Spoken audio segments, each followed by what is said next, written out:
Hi guys, welcome back to my channel. Today's video is going to be my version of some Starbucks drinks that I am obsessed with. I love coffee, so I decided to make my own version of some of my favorite Starbucks drinks and share them with you today in this video. I'm also going to be sharing a simple fall treat, and I'm going to be sharing my favorite fall outfit. So if you guys want to see all of that, then just keep watching.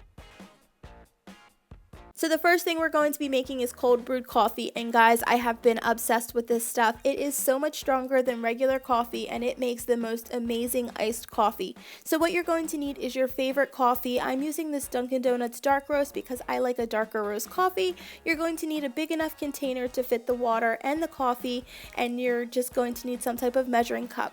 So the measurements will be in the description box below for all of the recipes, but it's 2 cups of coffee grounds to 8 cups of water. You can even cut that in half and do 1 cup of coffee grounds to 4 cups of water, but you make more, you have to make it less often, so it's really up to you. So if you wanted to use your flavored coffee, you could do that as well. You could add flavoring spices. If you wanted to do a pumpkin spice coffee, you could add that into the mix right now and it will spice up the coffee. Some people like to put cinnamon and nutmeg, whatever you want. If you want to put the spices into the ground right now, this is the time to do it. So you're just going to use some type of spoon and mix it up. You don't want to mix it too much. You just want to make sure that all of the grounds are soaking wet.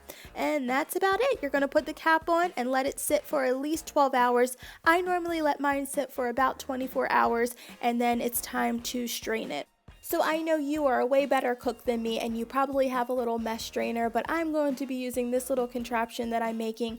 You're going to want to pour the mixture into some type of mason jar or container and do it slowly so you don't spill it like I did. But once you have it all strained, this is going to be your cold brewed coffee. I like to store mine in this mason jar and keep it in the refrigerator, but I'm going to show you how to make the most amazing iced coffee ever. All of the directions will be in the description box below, but what makes this iced coffee special is by using these coffee ice cubes. At the end of the day, when I'm done brewing my regular coffee, I freeze the excess that I have, and it makes the most delicious iced coffee because it doesn't dilute it with water, and it's just amazing, and they're perfect for the caramel frappuccinos. So what you're going to do is use simple syrup, and I mixed a little bit of vanilla with it. I poured that in the bottom. I added my coffee ice cubes, 1 cup of milk, the cold brewed coffee, and then I'm going to top it with a large amount of caramel. And you could say that it's similar to a caramel macchiato, except for we're using coffee, we're adding whipped cream, and that's about it. But this iced coffee is so good. It's probably super fattening, and I'm just obsessed with it.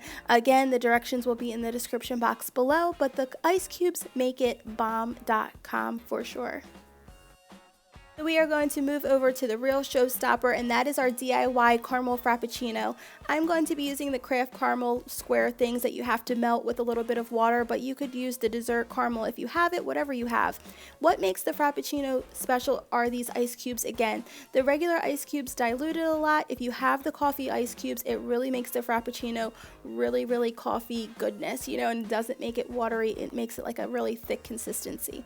What also makes it special is using sweetened condensed milk. So instead of regular whole milk or skim milk, I'm going to be adding a little bit of this.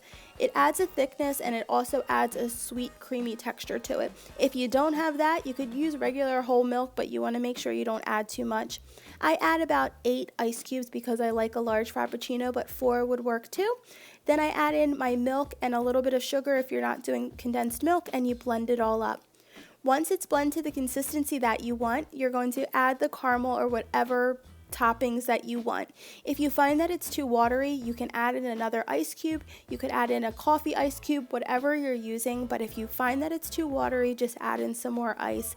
You're going to pour it into a mason jar or the cup of your choice, top it with some whipped cream and some extra caramel, and you have your homemade DIY Frappuccino.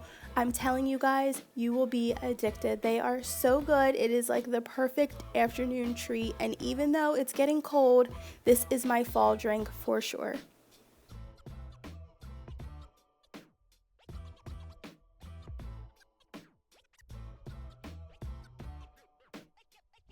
So I told you guys before that I'm super easy, so today I'm going to show you how to make the world's easiest fall treat recipe ever. We're going to be making a caramel apple parfait, and I use the word parfait very loosely.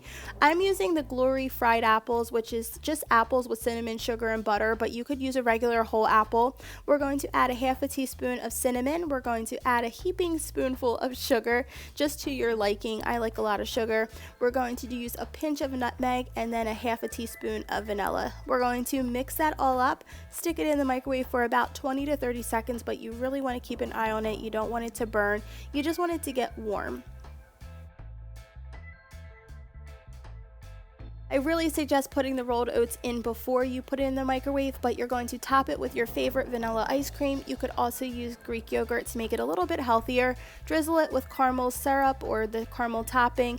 Sit down and enjoy this super good treat. It is like super fall. It tastes just like fall. I love it. So my go-to fall outfit has to be this black knit sweater, which is from Kohl's. It's oversized, it's comfortable, it's cozy, and I paired it with this gray tank top, which is from Target. The jeans are also from Kohl's. They are so comfortable. They have a little bit of a higher waist, but the wash is dark. I paired them with these black booties, which are also from Kohl's. I swear this is not sponsored by Kohl's, I wish. But they're super comfortable. I rolled them at the bottom to help my legs not look so short. Everything is so comfortable, but it still looks super cute and put together. I have it on with gold jewelry, and I just love this outfit for sure. Go-to staple for fall. If you like this video, guys, please give it a thumbs up, share it with your friends. If you aren't subscribed, please hit that subscribe button because it'll make me happy. I'll see you guys in my next video. I hope you're having a great day. Bye, guys.